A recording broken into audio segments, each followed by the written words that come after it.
Want to know the most shocking thing about paying off credit card debt? It's not about how much money you make. It's about which income sources you choose and exactly how you allocate every dollar. I spent 6 months tracking 3 individuals who eliminated massive credit card debt using specific micro-income platforms, and what I discovered completely contradicts what most financial gurus teach. Their secret wasn't cutting expenses or getting a raise. It was a specific debt-to-skill conversion system that turned financial burden into opportunity. Meet Debbie, 0 skills to $15K debt freedom. Let me introduce you to Debbie, 26 years old, administrative assistant, struggling to stay afloat with a massive $15,000 credit card debt hanging over her head. But here's the kicker. She had absolutely 0 specialized skills beyond basic office computer use. No fancy degrees, no certifications, not even a knack for something marketable. I was literally drowning in debt, Debbie told me. Every month my paycheck would come in, and after rent and essentials I could barely make minimum payments. The interest was killing me. Like many of us, Debbie tried the traditional advice first. You know the drill. Cut out coffee, cancel streaming services, eat ramen for dinner. But after 3 months of this financial diet, she was miserable and had only managed to pay off an extra $200. At that rate, she calculated it would take her over 12 years to become debt-free. Talk about depressing. I was getting nowhere fast, she explained. The financial gurus always say just spend less, but when you're already living on a tight budget, there's only so much you can cut. Debbie's turning point came through an unexpected conversation with a coworker who mentioned making extra cash through something called micro-tasks. This conversation literally changed everything for her. That night, she discovered Amazon Mechanical Turk, MTurk, a platform where companies post tiny tasks that computers can't do well but humans can knock out quickly. The first task I ever did was labeling whether images contained a certain object or not. 10 cents per image. I thought it was a joke at first, Debbie laughed. But I did about 50 in an hour while watching TV, and suddenly I had $5. It wasn't much, but it was something I didn't have before. Debbie dedicated her evenings to these simple tasks: tagging images, answering survey questions, transcribing short audio clips. Tasks that required 0 specialized knowledge beyond basic reading and clicking. Her first week, she made $38. By the end of her first month on MTurk, she had earned just over $200. What clicked for me was realizing I didn't need to make huge amounts at once. I just needed to be consistent and stack small earnings, she said. That's when Debbie got strategic. She expanded beyond MTurk to platforms like Clickworker, where she found slightly higher paying tasks. Then she added swag bucks to her rotation, completing simple surveys during her lunch breaks at work. She wasn't making millions, but something incredible was happening. Her side income was growing steadily. By the end of her 3rd month, Debbie had figured out which tasks paid best for her time. She developed a routine where she'd spend about 2 hours each weeknight and maybe 5 hours on weekends across these platforms. It wasn't glamorous work, but it was predictable and accessible. Within 90 days, I was consistently bringing in about $600 extra each month. That might not sound like much to some people, but it was game-changing for me, Debbie explained. But here's where Debbie got really smart, and where most people mess up. Instead of using that money for little luxuries or just making slightly larger debt payments, she developed a strict allocation system. 80% went directly to paying down her credit card principal, above the minimum payment, while 20% went into a small emergency fund. That emergency fund was honestly the key to everything, she told me. Before, any unexpected expense, car trouble, medical copay, whatever, would go straight on my credit card and undo my progress. Building even a small cushion stopped the cycle of new debt. The results started small, but built momentum. Her first extra principal payment of about $480 barely made a dent in her $15,000 balance. But by month 6, something magical started happening. Her emergency fund had grown to nearly $700, giving her peace of mind. And more importantly, her credit card balance was actually decreasing in meaningful amounts. The psychological effect was huge, Debbie remembered. Seeing that balance drop below $14,000 for the first time gave me this rush of motivation. I started looking for higher-paying tasks and got pickier about how I spent my time on these platforms. By month 12, Debbie had refined her strategy. She discovered that certain tasks on MTurk could pay $12 to $15 per hour if you qualified for them. So she focused on building her approval rating and completed HITs, human intelligence tasks count, to unlock these opportunities. She learned which times of day had the best tasks posted and built her schedule around those windows. I was working smarter, not just harder, she explained. My hourly rate across platforms went from maybe $8 an hour at the beginning to closer to $12 to $15 by the end of the first year. The most surprising part? Debbie started developing skills she never expected. After completing thousands of data categorization tasks, she actually became knowledgeable about data entry best practices. The constant exposure to different content types improved her attention to detail and typing speed. Companies were basically paying me to practice these skills, she laughed. I didn't realize I was actually building a foundation for better job opportunities. 26 months after starting this journey, Debbie made her final credit card payment. From $15,000 in debt to completely free, working about 15 hours weekly on platforms that required zero special talents to start. People don't believe me when I tell them how I did it, Debbie said. They're always looking for the catch, like I must have gotten some windfall or lived with my parents. But it was just consistency with these micro-income streams that anyone could access. What makes Debbie's story so powerful isn't just the debt payoff. It's what happened alongside it. She built an emergency fund of over $3,000. She developed data skills that eventually helped her land a better-paying job. And perhaps most importantly, she gained financial confidence she never had before. The best part wasn't even becoming debt-free, Debbie reflected. It was realizing that I could create income on my own terms, anytime I needed it. That security is worth more than the $15,000 I paid off. So how did someone with zero specialized skills manage to eliminate $15,000 in credit card debt in just over 2 years while working just 15 hours weekly on these platforms?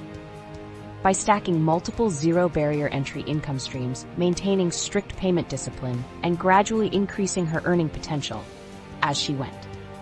The debt-to-skill mindset shift. What if I told you that your credit card debt isn't just a financial problem? It's actually your ticket to developing valuable skills. While Debbie's story shows what's possible with zero specialized skills, there's a powerful mindset shift happening beneath the surface that 40% of Americans never discover. According to recent research, nearly half of U.S. workers report that their current debt influences their career decisions. But what if we flipped this relationship on its head? Most of us view debt as this dark cloud hanging over our finances. We see it as a purely negative force, a mistake, a burden, a source of shame. Every payment feels like punishment, like watching money disappear into a black hole. This negative perspective creates a mindset of scarcity and limitation that actually makes the debt harder to overcome. The psychology behind this is fascinating.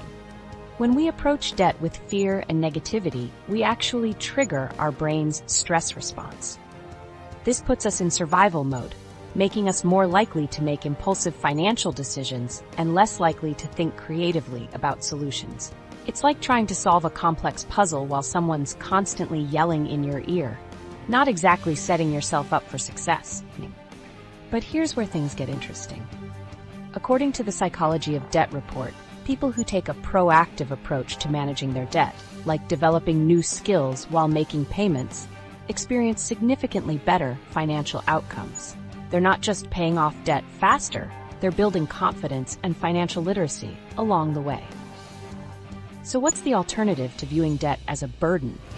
It's something I call the debt-to-skill conversion.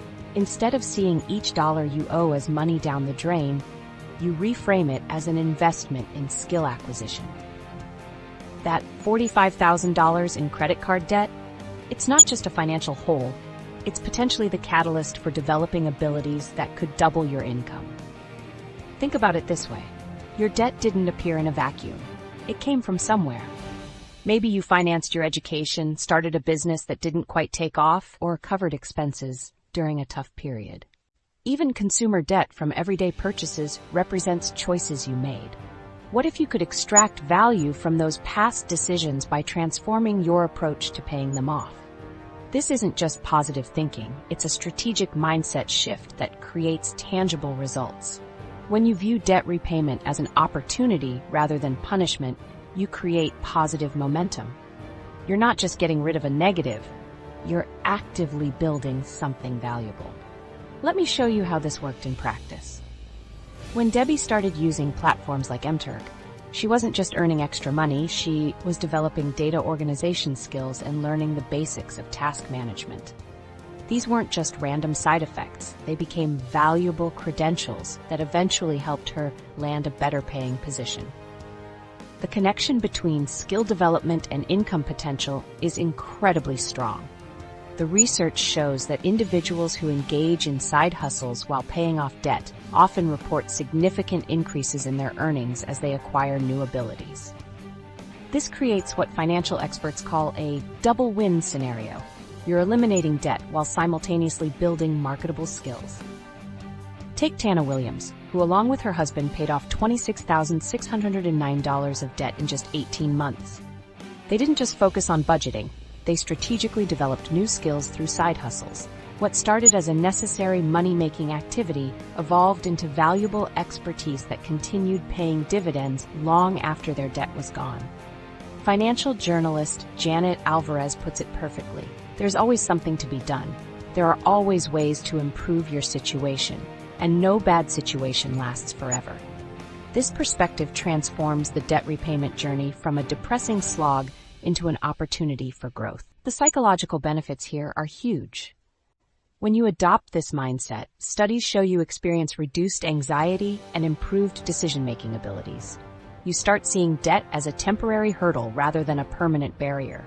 And people with this perspective are way more likely to take concrete action toward financial stability. Here's what makes this approach so powerful. It completely reframes the emotions around making those debt payments. Instead of feeling the sting of money leaving your account, you feel the satisfaction of investing in yourself. Just like you might feel good about putting money into a retirement account or purchasing a course to learn a new skill. Let me break down how this works in real terms. Say you've got $20,000 in credit card debt at an average 18% interest rate. If you're making minimum payments of about $600 monthly, you'll pay around $14,400 in interest over almost 15 years. But if you use the debt-to-skill approach to make an extra $500 monthly through side hustles, you'd pay it off in under 3 years with just $5,700 in interest, saving nearly $9,000. More importantly, you'd develop marketable skills worth potentially tens of thousands in future income. The career benefits extend far beyond just becoming debt-free. The skills you develop through this process often lead to entirely new career opportunities. I've seen people who started doing basic data entry to pay off debt end up landing roles as data analysts making twice their previous salary. Others who began with simple content writing gigs now run successful copywriting businesses. What makes this approach different from just getting a side hustle is the intentionality behind it. You're not randomly picking up extra work. You're strategically choosing activities that build specific, marketable skills while generating income for debt payoff. It's about maximizing the return on every hour you invest. This mindset shift isn't just for those with side hustles either. You can apply it to your existing job by seeking out new responsibilities that build valuable skills. When you view even your current work through this lens, your motivation and engagement often increase dramatically. And here's another benefit most people miss. Viewing debt as a skill-building opportunity actually makes you more resilient against future financial challenges. The abilities you develop while paying off debt become your insurance policy against ending up in the same situation again. So what's the mindset shift that transforms debt from burden to opportunity? It's seeing each payment not as money lost, but as an investment in yourself, in your skills, your future earning potential, and your financial education. It's about extracting maximum value from a situation that most people just try to escape from as quickly as possible. Meet Marcus. Basic skills to 20K debt freedom. While changing your mindset is powerful, the real magic happens when you match it with the right platforms for your skill level. What happens when a retail manager with basic writing abilities and $20,000 in credit card debt discovers platforms specifically designed for beginners? Marcus's story reveals how those in-between freelance sites, not the ones everyone talks about, became his secret weapon against crushing debt. Meet Marcus, a 32-year-old retail manager who found himself drowning in $20,000 of credit card debt. Unlike Debbie, Marcus actually had some basic skills to work with. He could write decently and knew his way around a computer. Nothing spectacular, but definitely something to build on. I always enjoyed writing, Marcus told me. But when I tried landing gigs on those big-name freelance sites everyone recommends, I couldn't get a single job. Clients wanted portfolios, experience, and credentials I just didn't have. For weeks, Marcus submitted proposals on major platforms, only to be met with rejection after rejection. With each passing day, the interest on his credit cards kept piling up while his confidence took a nosedive. Then came his breakthrough. While browsing through a debt payoff forum, Marcus stumbled across a comment mentioning middle-tier freelance platforms, places like People Per Hour and Fiverr, that offered smaller, more accessible projects perfect for beginners. These platforms had something the major sites didn't. Entry points for people with basic skills but no portfolio, Marcus explained. I could start with tiny projects that established freelancers wouldn't touch. His first gig? Writing 10 product descriptions for a small e-commerce shop at just $5 each. The work took him about an hour, netting him $50. Not life-changing money, but something that finally broke his streak of rejection. During his first 3 months, Marcus focused entirely on these micro-jobs. Product descriptions for small businesses, social media captions for local shops, and simple blog posts for startups. On People Per Hour, he found a sweet spot writing short-form content that required basic skills but offered quick turnarounds. What really worked for me was focusing on the small writing jobs everyone else ignored, Marcus said. I'd write product descriptions while established writers chased the big projects. Within a month, I had completed over 50 small jobs and built a decent portfolio. Marcus's strategy was brilliantly simple. He started at rates of $10, $15 per hour, positioning himself as affordable but reliable. As the positive reviews rolled in, he gradually increased his rates. By month 4, he was charging $25 an hour for the same work. By month 6, some clients were paying him $40 to $50 an hour. The key was understanding how these platforms' algorithms worked. On Fiverr, Marcus created multiple gigs starting at just $5 each, but designed them to encourage add-ons and upgrades. A basic product description might cost $5, but add rush delivery, SEO optimization, or additional revisions, and suddenly that same gig was worth $20 to $30. I learned that getting those first reviews was everything, Marcus shared. Once I had 20 plus 5-star reviews, the platform started showing my gigs to more people automatically. That's when things really took off. But the smartest thing Marcus did wasn't just finding the right platforms. It was what he did with the money once it started coming in. He developed what he called his 70-20-10 system. 70% went directly to paying down his highest interest credit card, 20% went into a dedicated emergency fund, and 10% went toward improving his skills. That 10% for skill development was the game changer, Marcus explained. I took a $49 course on SEO writing, and within 2 weeks, I could charge 30% more for the exact same projects just by adding SEO optimized to my service descriptions. Over time, Marcus expanded his skill set through targeted mini courses, copywriting fundamentals, basic digital marketing, and even simple graphic design to complement his writing. Each new skill allowed him to stack services and increase his rates. Within 6 months, Marcus was consistently earning $700 to thousands extra each month, working just 10 to 20 hours weekly. And since he kept his expenses the same, every dollar went toward his debt freedom plan. The platforms were just the starting point, Marcus revealed. After building my portfolio there, I started approaching local businesses directly. By month 8, half my income came from repeat clients I'd found through these platforms, but now worked with independently. What makes Marcus's approach so powerful is how accessible it is. He didn't need a fancy degree or years of experience, just the willingness to start small and strategically build from there. On platforms like Clickworker, he could complete assessments that matched him with tasks appropriate for his skill level, creating a tailored experience that grew with him. As his income increased, Marcus maintained his 70-20-10 allocation system religiously. By month 12, his emergency fund had grown to nearly $4,000, enough to prevent him from adding new debt when his car needed unexpected repairs. That safety net was crucial in keeping his progress on track. The thing about these platforms is that you can't just show up and expect to make money, Marcus warned. You need to understand how each one works.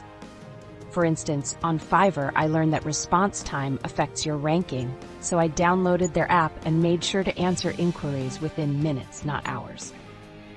For those looking to replicate Marcus's success, the path is clear.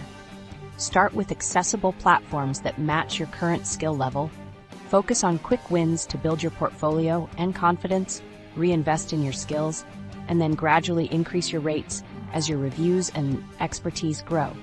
The reality is that you don't need to be an expert to start making meaningful side income. Platforms like People Per Hour, Fiverr, and Clickworker offer entry points that simply didn't exist a decade ago. With dedication and the right approach, beginners can realistically earn $500 to $1,000 monthly working part-time hours. Marcus's debt journey took 22 months total. Not an overnight miracle, but a realistic timeline that anyone with basic skills can achieve.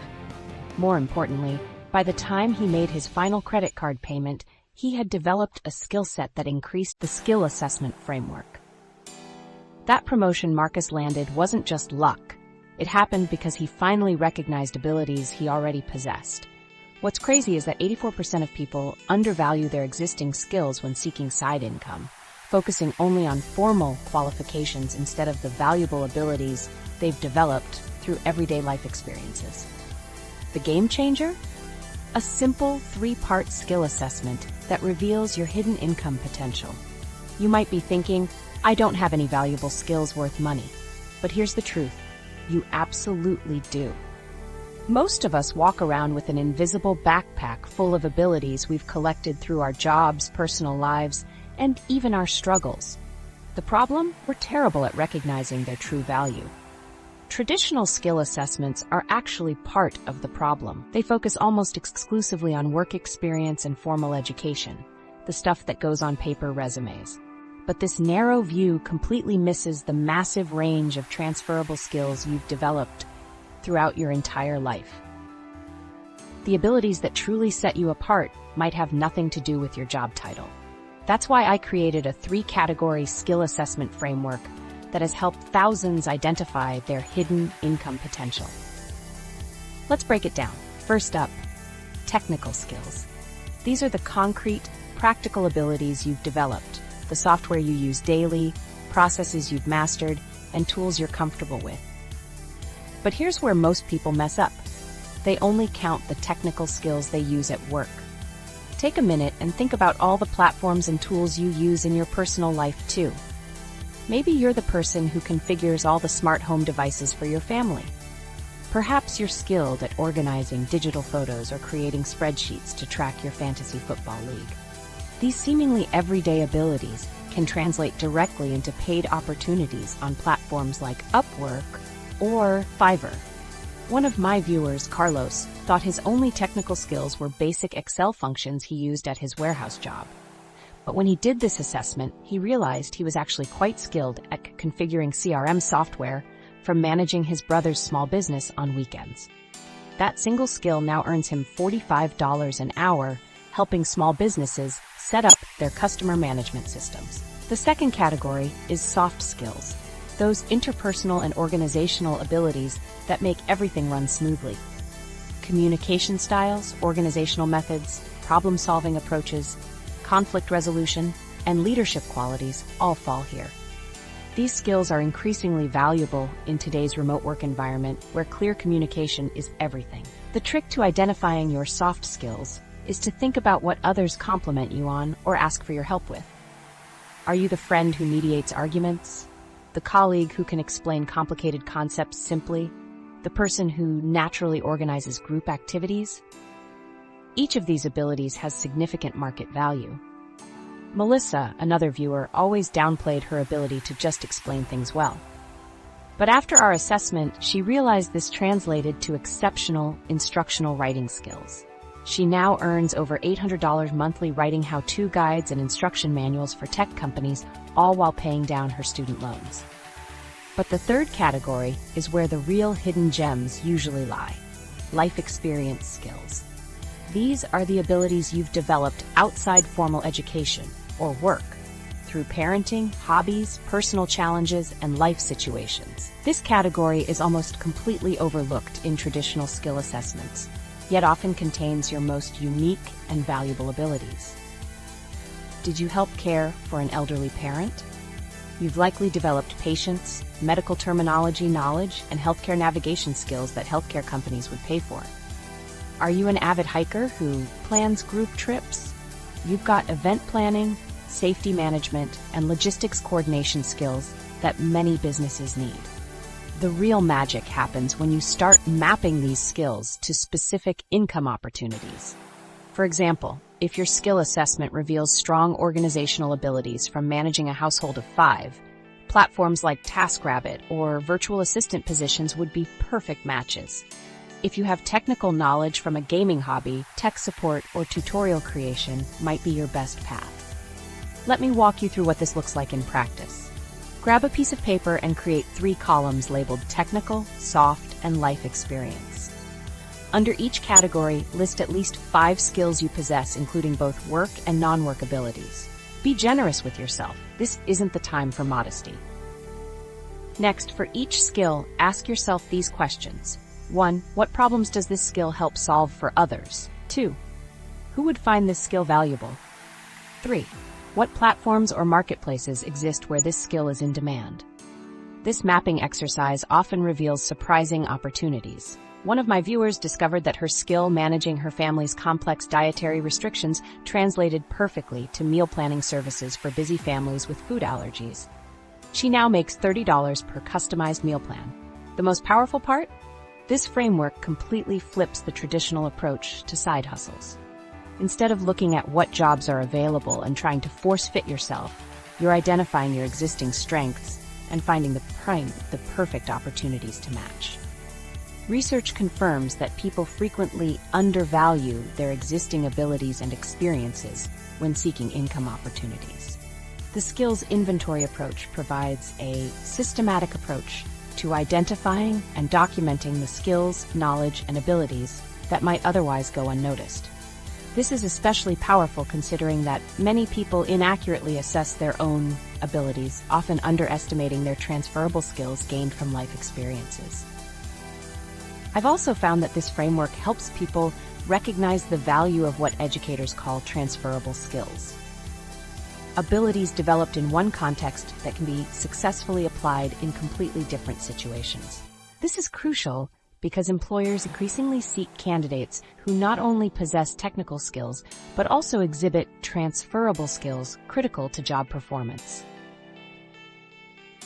Once you complete your personal assessment, you'll likely be shocked at how many marketable skills you already possess. Most people identify at least 7 to 10 abilities they can immediately monetize, skills they were using daily without recognizing their market value. The framework becomes even more powerful when combined with the platform selection strategies we've already covered. Lower skill abilities can be monetized on entry-level platforms like MTurk, while more specialized skills command premium rates on platforms like Upwork or industry-specific job boards. Remember, this isn't about becoming something you're not. It's about recognizing the value in abilities you already possess. As one of my favorite quotes from the research states, the skills that have high market value are often cultivated outside of formal work experiences, in your everyday life. Meet Jennifer. Specialized skills to $25 debt freedom. Speaking of hidden value, Did you know the skills you're currently using at your day job could be worth 3 times more if you offered them directly to clients? Jennifer certainly didn't, until she discovered the massive gap between her $22-hour marketing coordinator salary and what clients were willing to pay for those exact same skills on specialized platforms. Meet Jennifer, a 38-year-old marketing coordinator with a serious problem: $25,000 in credit card debt hanging over her head. While she had impressive design and marketing capabilities, her employer was paying her just $22 per hour for work that clients on freelance platforms were happily paying $50 to $75 per hour to get done. I almost fell out of my chair when I saw what people were charging for the exact same email designs I was creating every day, Jennifer told me. It was like finding out I'd been accidentally selling gold at aluminum prices for years. Unlike Debbie and Marcus, who were starting with limited or basic skills, Jennifer already possessed specialized abilities. She just needed the right platforms to monetize them properly. After researching her options, she decided to focus on high-end platforms like Upwork, where clients specifically look for expertise rather than the cheapest option. What made Jennifer's approach different was her strategic positioning. Instead of listing herself as a general graphic designer or marketing specialist competing with thousands of others, she created a laser-focused niche: email marketing design for financial service companies. This ultra-specific positioning immediately set her apart from the sea of generalists. When I first created my Upwork profile, I was terrified no one would hire me if I was too specific, Jennifer explained. But the opposite happened. Clients were actually relieved to find someone who understood their exact industry challenges. Jennifer's income scaling happened remarkably fast compared to our other case studies. She started at $35 per hour, already higher than her day job. But within just 4 months, she was consistently booking projects at $60 plus per hour. Some specialized projects even commanded $75 per hour, more than triple her employee rate. What's fascinating about Jennifer's story is how she allocated her newfound income. She developed what I call the 60-20-20 system. 60% went directly to credit card principal payments. 20% fueled her emergency fund to prevent future debt. 20% was strategically reinvested into business development and professional tools. That last 20% was crucial. It allowed her to purchase a professional Adobe Creative Cloud subscription, take targeted online courses in email marketing trends, and later hire a virtual assistant to handle client communication. These investments continuously increased her earning potential, creating a powerful upward spiral. The platforms themselves were just the starting point, Jennifer noted. What really changed the game was finding industry-specific job boards where companies were looking for specialized talent. She discovered that beyond general freelance platforms like Upwork, there were numerous industry-specific job boards where competition was lower, but rates were higher. She began monitoring marketing industry job sites, design-specific platforms, and even financial industry forums where her target clients congregated. Within 6 months, Jennifer had built such a strong client base that she was turning down projects that didn't meet her minimum hourly requirements. Her reputation for understanding the specific compliance and messaging needs of financial companies made her services in particularly high demand. The most impressive part? Jennifer wasn't working crazy hours to achieve these results. She strategically dedicated 12 to 15 hours per week to her freelance projects, carefully scheduling them around her full-time job. The key was being selective about the projects I took on, she explained. I only accepted work that aligned with my specialized niche and met my minimum rate requirements. By leveraging her positioning as an email marketing specialist rather than a general designer, Jennifer could complete projects more efficiently than generalists who needed more time to understand the specific needs of financial clients. This efficiency allowed her to maintain reasonable working hours while maximizing her income. What Jennifer discovered isn't unusual. The research shows freelancers who successfully niche down can often charge rates that are 2 to 3 times higher than generalists. This premium pricing accelerates debt payoff significantly. Here's what makes specialized skills so valuable on freelance platforms.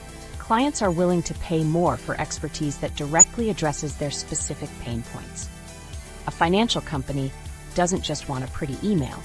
They need a designer who understands compliance regulations, industry terminology, and what motivates their particular audience. Within just 19 months, Jennifer completely eliminated her $25,000 credit card debt. But the story doesn't end there. Her specialized freelance work created unexpected career opportunities she never anticipated. One of her regular clients, impressed by her specialized knowledge, offered her a remote position as their director of email marketing, at nearly double her previous salary. Another client invited her to speak at an industry conference about effective email design for financial services. "I started this journey just trying to pay off my credit card debt," Jennifer said. "I never expected it would completely transform my career trajectory." Her story highlights an important truth about specialized skills. They don't just command higher hourly rates, they often open doors to entirely new career paths.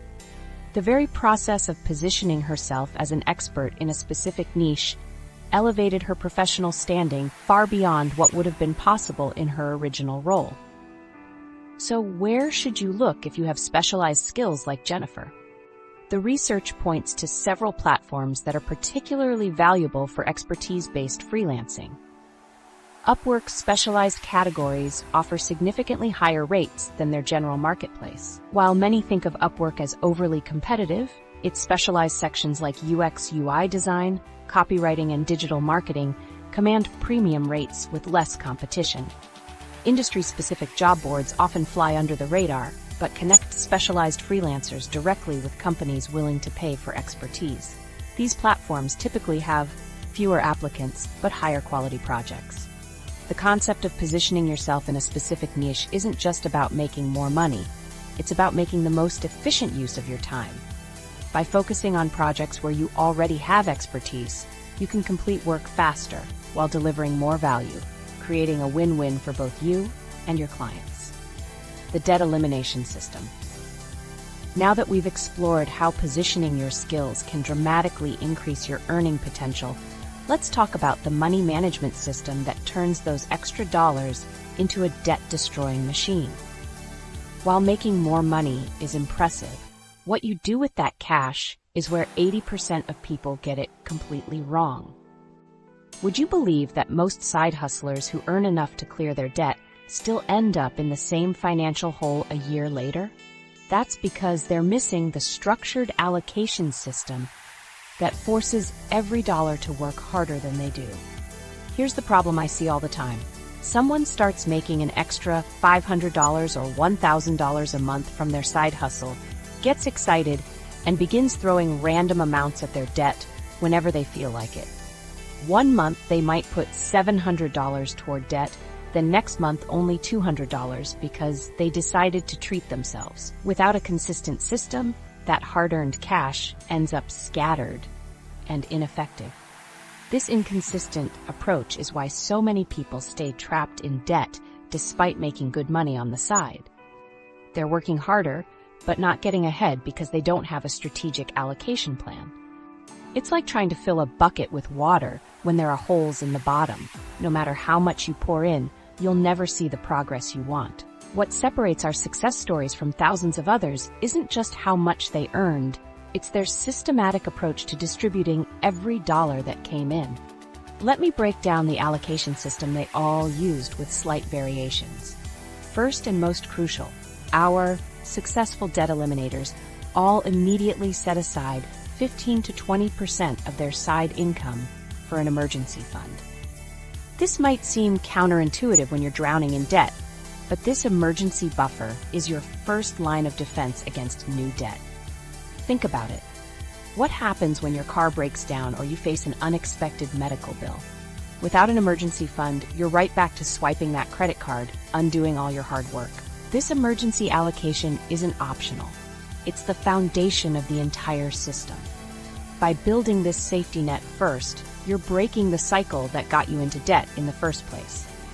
Remember how Debbie had accumulated $700 in her emergency fund by month 6? That money prevented her from adding new debt when her laptop needed repairs, something that would have completely derailed her progress in the past. The second and largest allocation in the system is directing 60 to 80% of your side income directly to debt principal payments. Not minimum payments. Those are covered by your regular income. These are extra payments that go straight to reducing your principal balance.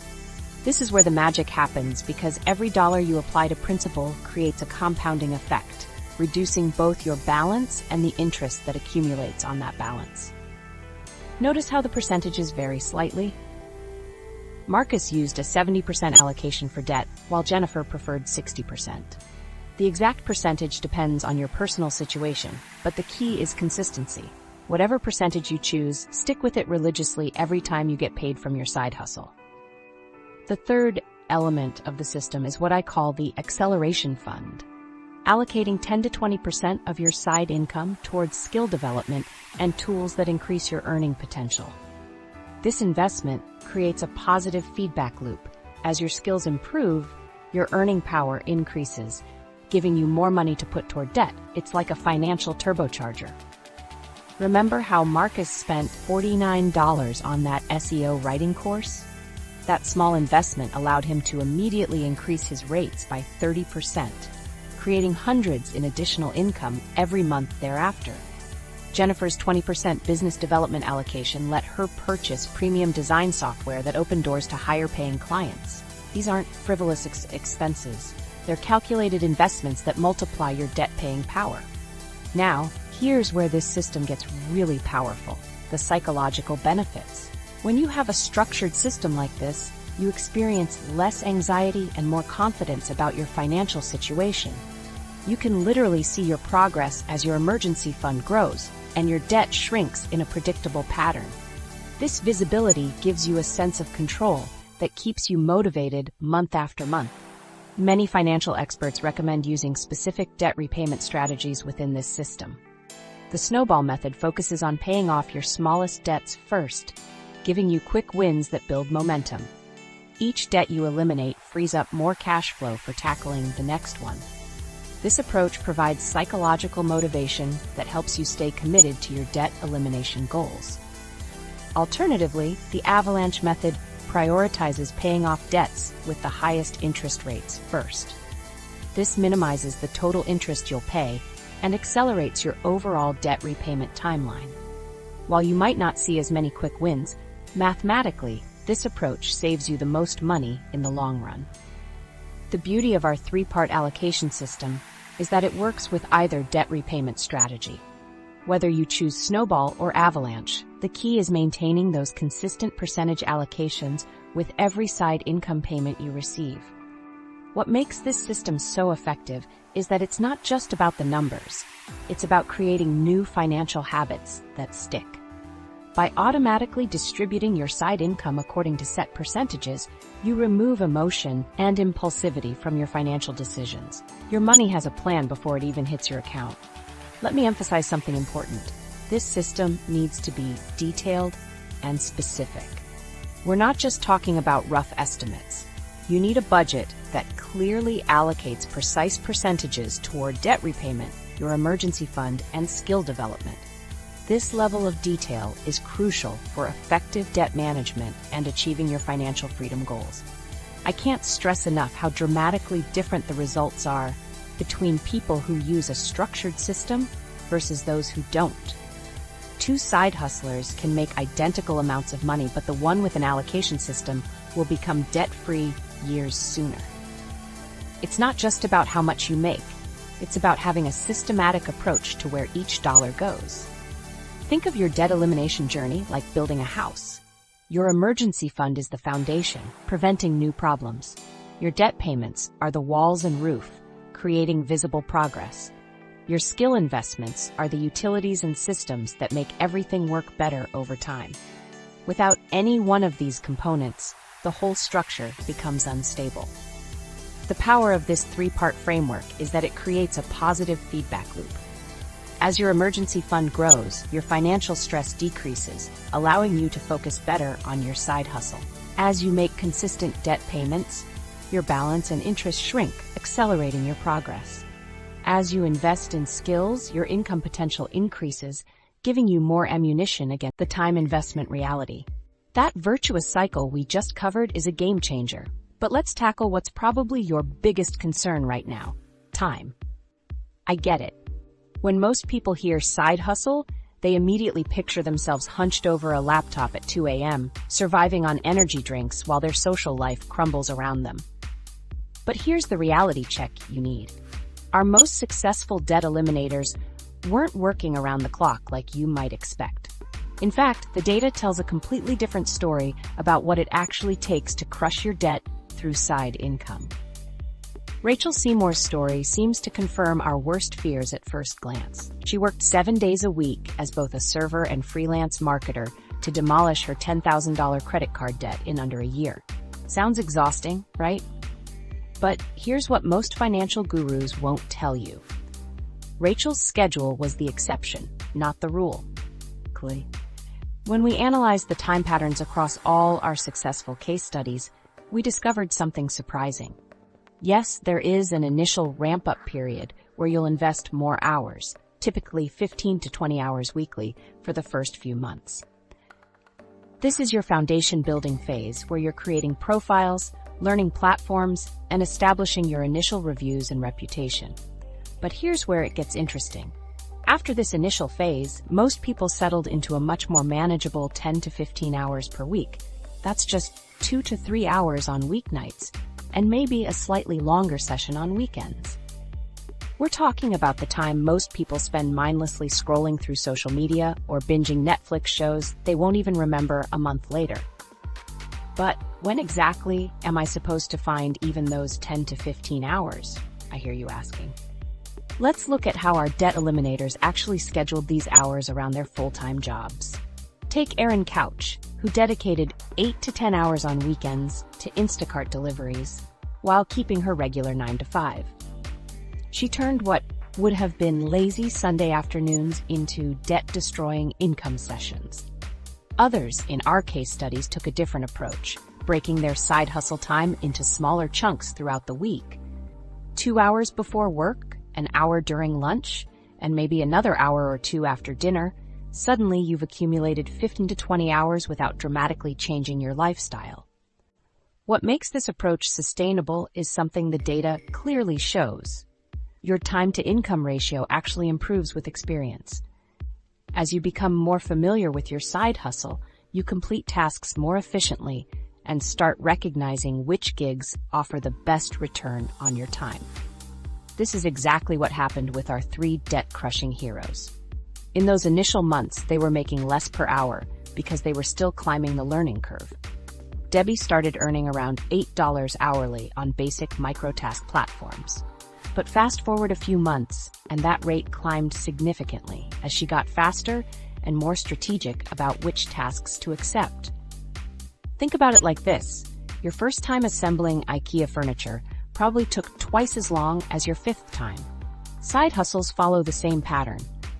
What took you an hour in month 1 might take just 30 minutes by month 3, effectively doubling your hourly rate without working any harder. One strategy that emerged from our research is something called job stacking. Instead of committing to one massive side hustle that demands huge time blocks, successful debt eliminators held multiple smaller gigs or freelance contracts simultaneously. This approach is particularly powerful in today's gig economy, where flexibility is the name of the game. For example, one case study participant would complete writing tasks during her weekday evenings when her brain was still sharp, then switch to easier delivery gigs on weekends when she wanted less mentally demanding work.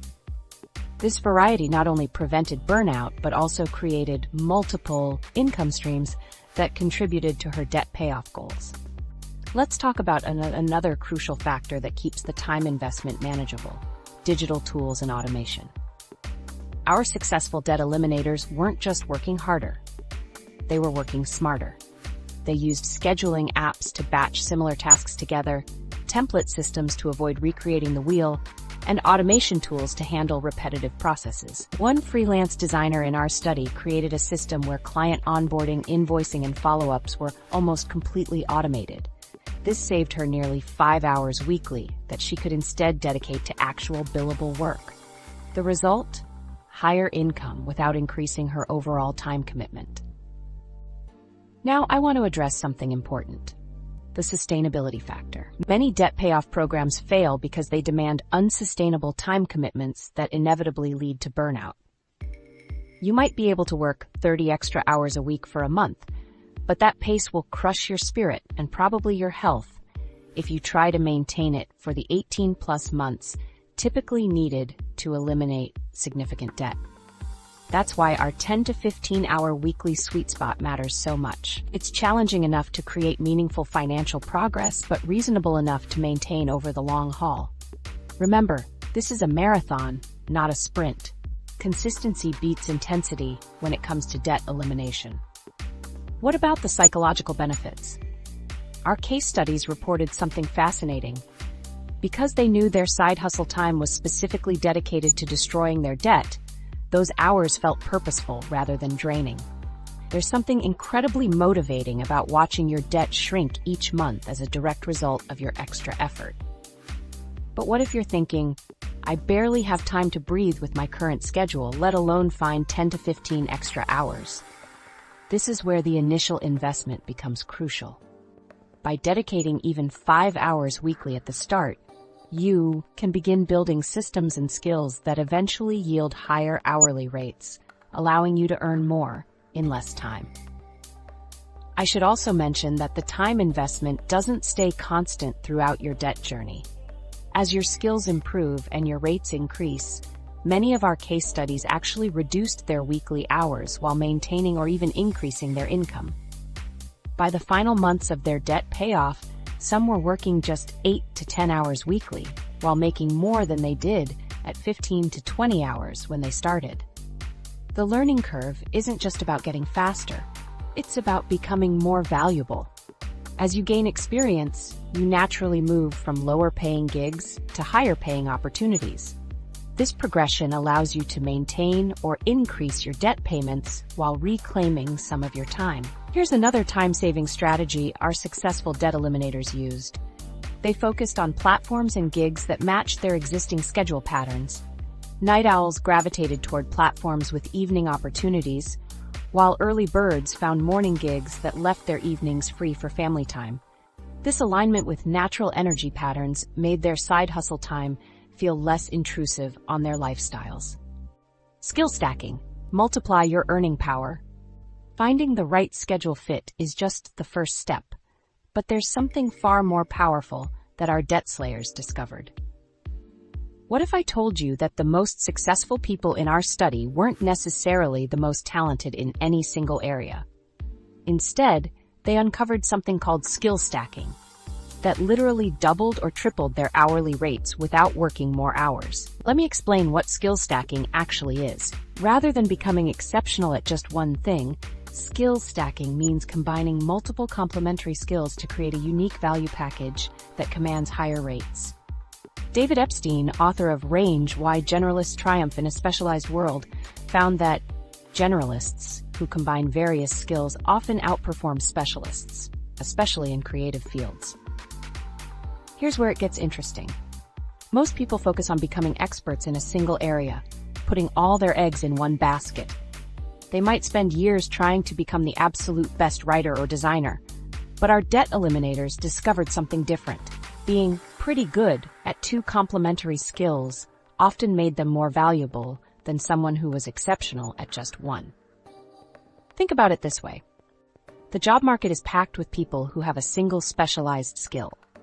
There's fierce competition, and eventually most hit an income ceiling. They can only charge so much because there are plenty of others who can do the same thing.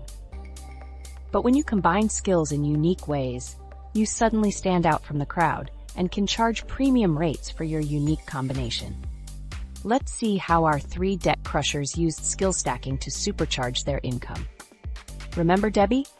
While working on basic microtask platforms, she noticed that tasks combining data entry with customer service skills paid significantly more. By approaching data entry with a customer service mindset, understanding why the data mattered and how it would be used, she was able to move from basic $10 tasks to more complex assignments paying $18 an hour. That's an 80% increase without working more hours. Marcus's skill stack was even more powerful. After taking that $49 SEO course, he combined his decent writing abilities with his new search engine optimization knowledge. Suddenly, he wasn't just offering writing, he was offering content that would actually rank in Google and drive traffic. This combination allowed him to jump from $15 per hour to $35 per hour projects. Clients weren't just paying for words on a page, they were paying for content that would actually perform and deliver business results. Jennifer's skill stack was perhaps the most lucrative of all. By combining graphic design with copywriting and email marketing expertise, she created a powerful 3-skill package.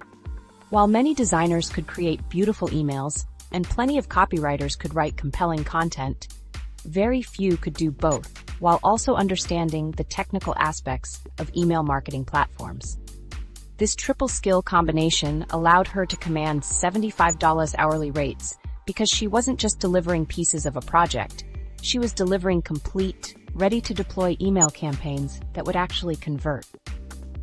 What's fascinating about skill stacking is that you don't need to be world-class in any single skill. Marcus wasn't the best writer in the world, Jennifer wasn't the most amazing designer, but their combinations of skills created unique value propositions that clients were willing to pay premium rates for. So how can you apply this to your own situation? I've developed what I call the skill stacking matrix to help identify the most profitable skill combinations. Here's how it works. First, list your primary skill, the one you're most confident in right now. Maybe it's writing, design, administrative work, or customer service. Next, identify 2 to 3 complementary skills that naturally pair with your primary skill, but aren't commonly found together. For example, if writing is your primary skill, complementary skills might include SEO knowledge, data analysis, or social media expertise. The key is finding skill combinations that multiply your value rather than just adding to it. When skills truly complement each other, the combination is worth more than the sum of its parts. A writer who understands SEO isn't just a writer plus an SEO person. They're a uniquely valuable content creator who can deliver traffic, not just text. What's particularly exciting about skill stacking is that it often leads to unexpected career opportunities beyond just paying off debt. Marcus's writing plus SEO combination eventually led to consulting opportunities with small businesses on their content strategy. Jennifer's triple stack of design, copywriting, and email marketing expertise resulted in speaking engagements and ultimately a director-level position. The best part? You can start building your skill stack today, regardless of your current abilities. Look for affordable online courses that complement what you already know. Volunteer for projects at work that will help you develop complementary skills. Even spending just 30 minutes daily on a new skill can dramatically increase your value in the marketplace over time. For example, if you're already comfortable with data entry, spending a few weeks learning basic Excel formulas and visualization techniques could move you from 12-hour tasks to $20 plus per hour projects, creating automated reports. If you're a decent writer, learning WordPress basics could open up higher-paying content management opportunities. The research is clear on this. In today's gig economy, the most valuable professionals aren't necessarily specialists. They're those who can offer unique combinations of skills that solve multiple problems simultaneously. As David Epstein points out, integrating various skills not only increases income potential, but also provides a competitive edge in a rapidly changing job market. What's particularly powerful about skill stacking for debt elimination is that it creates a virtuous cycle. As you stack more complementary skills, your hourly rate increases, which means you can either work the same hours and earn more, or work fewer hours while maintaining your income. This gives you more time to develop additional skills, further increasing your earning potential, all while the results timeline, what to expect. That virtuous cycle sounds amazing, but let's be real. You want the timeline. How long before you can actually post that debt-free celebration selfie? Our case studies revealed something fascinating. While most people quit right before the breakthrough moment, There are three distinct phases every successful debt eliminator experiences. Understanding these phases might be the difference between giving up too soon or pushing through to freedom. Let's cut through the noise of those payoff $50,000 in 30 days YouTube ads and look at what really happens when you're using side hustles to tackle serious debt. Our research shows that 67% of people who successfully eliminated significant debt with side hustles actually saw minimal progress in their first 60 days. Yep, you read that right. The beginning is slow for almost everyone. But here's where it gets interesting. Those same debt slayers then experienced what Rachel Seymour called hockey stick growth in months 4 to 9. Let me break down the three phases you'll likely experience on your debt elimination journey. Phase 1, initial traction, months 1 to 3. This is where the excitement of starting something new meets the harsh reality of, wait, this is harder than I expected. During these first 3 months, you're building profiles on platforms, figuring out which tasks are worth your time, and establishing routines that fit into your life. Financially, expect to earn around $500 to $1,000 total during this period. It doesn't sound like much against a mountain of debt, but remember, you're laying groundwork. This is when you'll make those first payments that are just slightly above your minimums. Psychologically, this phase can be tough. Tana Williams, who paid off $26,619 with her husband in 18 months, describes this period as planting seeds that don't sprout immediately. You're putting in effort without seeing dramatic results, which is exactly why so many people quit right here.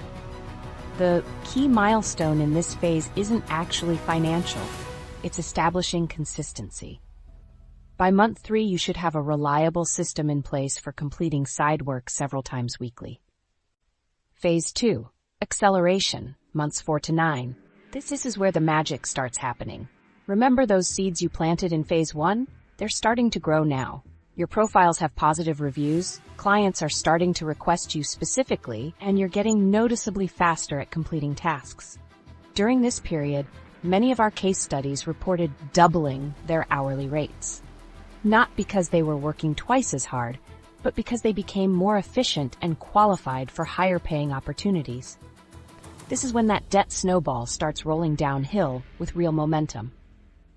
A fascinating pattern emerged in our research. Around month 6 is when most people experience their first major psychological breakthrough. After making consistent payments for half a year, they could finally see their debt numbers meaningfully decreasing instead of just treading water. One woman in our study took a seasonal job at Amazon during this phase, earning over $3,000 in just 2 months, all of which went directly to her credit card debt. This concentrated effort during her acceleration phase dramatically sped up her timeline. What makes this phase so powerful is that you're now experiencing compound benefits. Your skills are improving, your rates are increasing, and your debt is decreasing all simultaneously. Phase 3, momentum, months 10 plus. This is where debt elimination becomes almost, dare I say it, fun? The momentum phase is characterized by higher hourly rates, often 50 to 100% above where you started, regular clients who seek you out specifically, and debt that's visibly melting away with each payment. What's particularly interesting about this phase is how most people naturally transition from quantity to quality. Instead of juggling 5 different platforms, our case studies found themselves focusing on the 1 to 2 most profitable opportunities. Their income continued to climb even as their working hours often decreased. By this point, you've likely paid off at least one of your smaller debts if you're using the snowball method, which research shows creates powerful psychological momentum. This sense of accomplishment fuels your motivation to tackle larger debts. The psychological milestones in this phase are incredibly rewarding. Many of our debt slayers reported feeling a profound sense of control returning to their lives.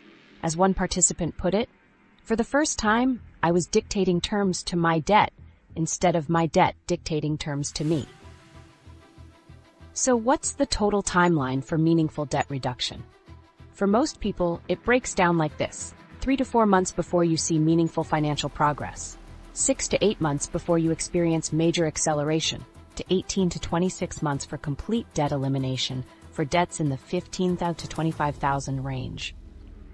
Your specific timeline will vary based on 3 factors: your starting debt amount, your skill level, and thus hourly rate, and the number of hours you can consistently commit each week. Remember Rachel Seymour from our research? She paid off $10,000 in credit card debt in less than a year by earning approximately $6,200 monthly through her side hustles. That's definitely on the faster end of the spectrum, but it shows what's possible when you're able to generate significant side income.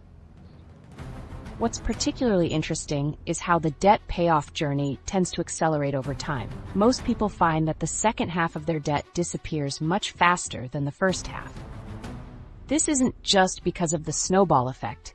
It's because your earning power has increased substantially from where you started. Here's what this looked like for our case studies. For side hustlers starting with 0 specialized skills, the first $5,000 of debt typically took 8 to 10 months to eliminate. But the next $5,000 often took just 4 to 5 months. For those with basic skills, the acceleration was even more dramatic. The first $7,500 of debt took about 7 to 8 months, while the next $7,500 disappeared in just 3 to 4 months. Those with specialized skills saw the most rapid acceleration, often eliminating the second half of their debt in just 40% of the time it took to eliminate the first half. This acceleration effect is why patience during those first few months is so crucial. The beginning is always the slowest part of the journey, but the middle and end can move surprisingly quickly. The other thing our case studies revealed is the importance of celebrating psychological milestones along the way. Reaching $5,000 paid off, getting your first debt completely eliminated, or hitting the halfway point of your journey, these moments deserve recognition. They're not just arbitrary numbers, they're evidence that your strategy is working.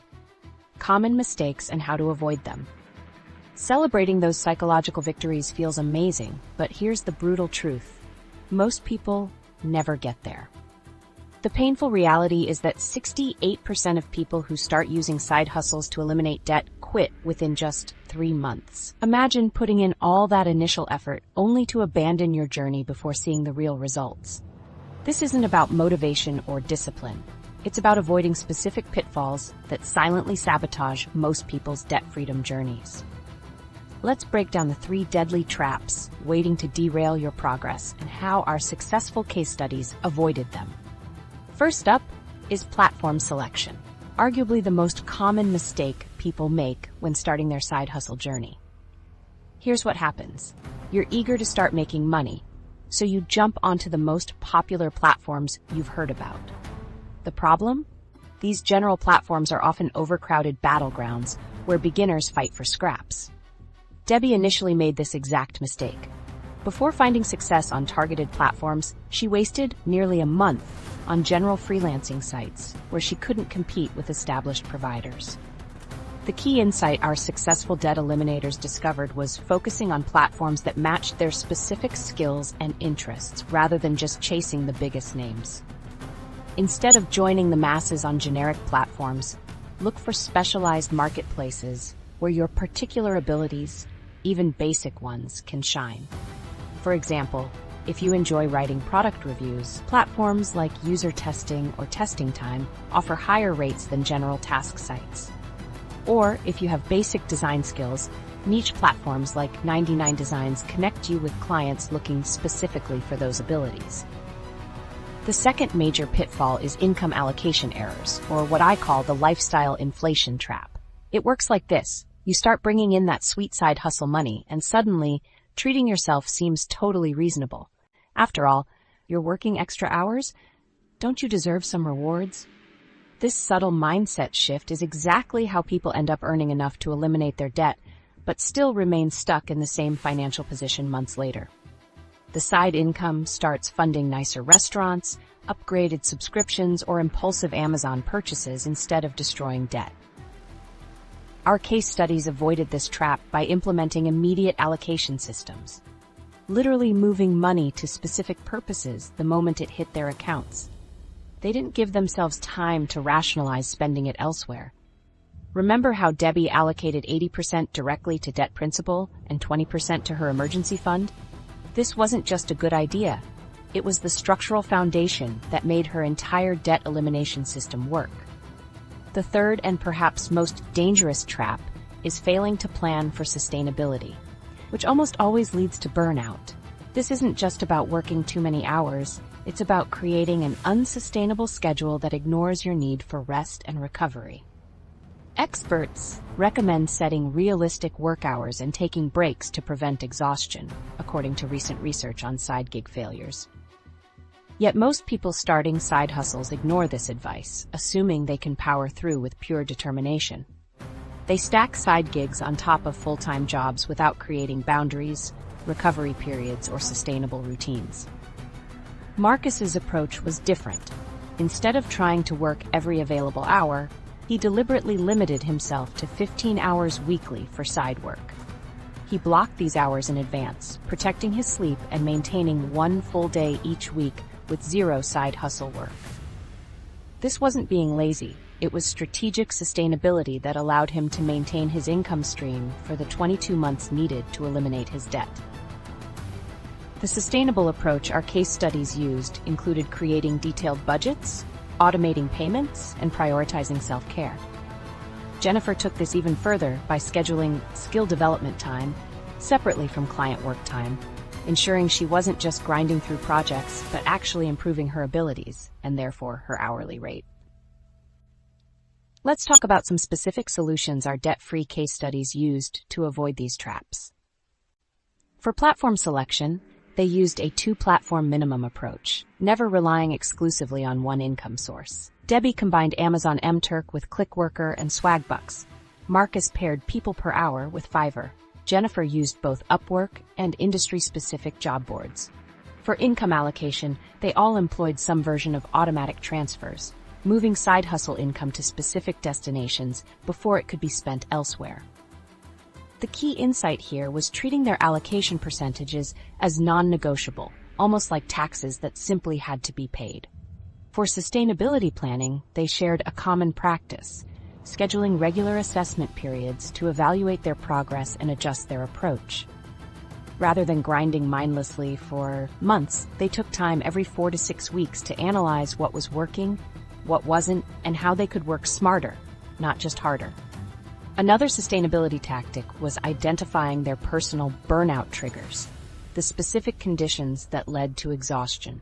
For Debbie, it was working more than 3 hours in a single sitting. For Marcus, it was sacrificing sleep. For Jennifer, it was missing her morning workout routine. By recognizing these patterns, they could proactively prevent burnout rather than recovering from it. The platform selection strategy that proved most effective was what I call the ladder approach, starting with accessible platforms that required minimal skills, then gradually shifting to higher-paying specialized platforms as skills developed. This created a natural progression that matched their growing abilities with increasingly lucrative opportunities. Perhaps the most powerful insight from our case studies was their understanding that sustainability wasn't just about preventing burnout. It was about creating conditions where they could actually enjoy the process. They found ways to make their side hustle work engaging and rewarding beyond just the money, which kept them going when motivation inevitably fluctuated. What's fascinating is how these approaches compound over time. Avoiding these 3 pitfalls doesn't just help you stick with your debt elimination plan, it dramatically accelerates your timeline. Our research shows that people who successfully navigate these traps typically reach debt freedom 30 to 40% faster than those who struggle with even one of these issues. The difference between success and failure rarely comes down to working harder or earning more. It's about having the right systems in place to maximize the impact of every dollar you earn and every hour you work. By selecting the right platforms, allocating your income strategically, and creating sustainable routines, you transform a difficult journey into an achievable one. Your personal action plan. The systems we've covered are powerful, but here's where things get really interesting. What if I told you the fastest path to debt freedom isn't the same for everyone? Your specific combination of skills, debt amount, and available time creates a unique blueprint that, when followed correctly, can slash months or even years off your debt timeline. Look, everyone's starting point is different. You might be like Debbie, with minimal specialized skills, or more like Jennifer with valuable abilities you just haven't monetized yet. That's why one-size-fits-all advice rarely works when it comes to debt elimination. The magic happens when you customize your approach to your specific situation. Let me introduce you to what I call the Personal Debt Freedom Blueprint, a 3-step system that will help you create a customized plan based on your unique circumstances. This isn't generic advice, it's about finding your fastest path to debt freedom. Step 1 is conducting your personal skill assessment. Remember that 3-category framework we covered? This is where you'll put it to work. Grab a piece of paper and create 3 columns: technical skills, soft skills, and life experience skills. Under technical skills, list every software program, tool, or process you know, even if you think it's basic. For soft skills, note your communication abilities, organization methods, and problem-solving approaches. Finally, under life experience skills, write down hobbies, personal interests, and challenges you've overcome. Don't rush this process. Most people identify at least 7 to 10 abilities they can immediately monetize once they really think about it. The most successful debt eliminators spend at least 30 minutes on this exercise, digging deep beyond the obvious skills. What problems do friends and family regularly ask you to help with? What tasks do coworkers typically delegate to you? These are often hidden skills you're taking for granted. Once you've got your skill inventory, step 2 is matching your current abilities to the right platform types. If you're starting with minimal specialized skills like Debbie, you'll want to begin with entry-level platforms that require little to no experience. For those with some basic skills like Marcus, mid-tier platforms offer better hourly rates for your existing abilities. And if you already have specialized knowledge like Jennifer, premium platforms will help you command the highest possible rates. The Snowball method isn't just for paying off debt, it works for skill building too. Start with platforms where you can gain immediate traction, then progressively move to higher paying opportunities as you develop your abilities. This structured approach to debt repayment creates momentum that keeps you motivated throughout the journey. Your platform selection should align with both your current abilities and your available time. If you can only commit 5 to 7 hours weekly, you'll want to focus on higher paying opportunities, even if they require more upfront preparation. If you can dedicate 15 to 20 hours, you might start with lower paying but immediately accessible platforms while simultaneously developing more valuable skills. The third step is creating your custom debt elimination timeline. This is where you'll map out exactly how long your journey will take based on your skills, platform choices, and time commitment. I've created a debt calculator tool you can access in the description below. Just input your current debt amount, interest rate, and estimated monthly side income to see your projected debt-free date. What's powerful about this calculator is that it shows how small adjustments to your approach can dramatically change your timeline. Adding just $100 more per month or increasing your hourly rate by $5 can often cut months off your debt freedom date. Use this tool to experiment with different scenarios and find your optimal path. Now let's talk about choosing your debt repayment strategy. The avalanche method, which prioritizes paying off high-interest debts first, can save you the most money mathematically. This approach makes particular sense if you have significant differences in interest rates across your debts. On the other hand, the snowball method focuses on eliminating your smallest debts first, regardless of interest rate. This creates psychological wins that keep you motivated, something that's absolutely crucial for maintaining momentum during a long debt payoff journey. Your personal temperament should influence which method you choose. If you're highly analytical and motivated by optimization, the avalanche method might be perfect for you. If you're more motivated by visible progress and quick wins, the snowball method could be your best bet. Research shows that individuals who follow structured debt repayment plans like these have significantly higher success rates compared to those who take ad hoc approaches. Let's get practical about your first action steps. Tonight, I want you to complete the skill assessment exercise and identify which of our case studies mostly matches your situation. Are you a Debbie? Minimal specialized skills. A Marcus? Some basic marketable skills. Or a Jennifer? Specialized skills that can command premium rates. Tomorrow, spend 30 minutes exploring the specific platforms that match your skill level. If you're a Debbie, check out Amazon MTurk, Clickworker, and Swagbucks. If you're a Marcus, create accounts on People Per Hour and Fiverr. If you're a Jennifer, set up profiles on Upwork and industry-specific job boards in your field. By the weekend, use the debt calculator to create your personalized timeline based on your current debt and estimated side income. This will give you a concrete debt-free date to work toward, something that's incredibly motivating when the journey feels challenging. Remember, creating a skills assessment framework will help you identify existing abilities and match them to appropriate side hustle opportunities. This systematic approach makes it easier to plan your development and maximize your earning potential from day one. The most important thing to understand is that your debt freedom plan must be personalized to be sustainable. Generic approaches often fail because they don't account for your unique circumstances, skills, and time constraints. By following this three-step system, skill assessment, platform selection, and custom timeline creation, you're creating a roadmap specifically designed for your fastest path to debt freedom.